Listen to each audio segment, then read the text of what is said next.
Informing the media, the Inspector General of the BSF Frontier, Hardeep Singh, said the BSF troops were also affected by the pandemic, in which a huge number of Jawans were tested positive.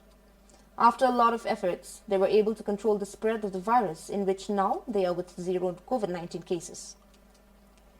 He also informed that the recovered Jawans had donated plasma for helping to treat other COVID-19 positive patients.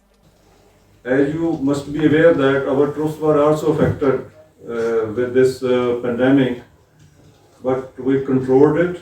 Today, our positive cases are zero, and also our troops, they donated plasma to help other people.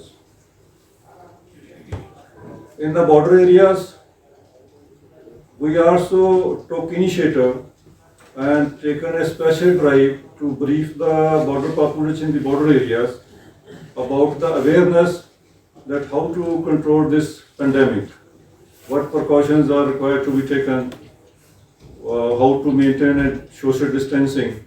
So our troops and officers, even they went to the villages, they briefed them so that this disease can be controlled. And this disease was very well controlled in the border areas.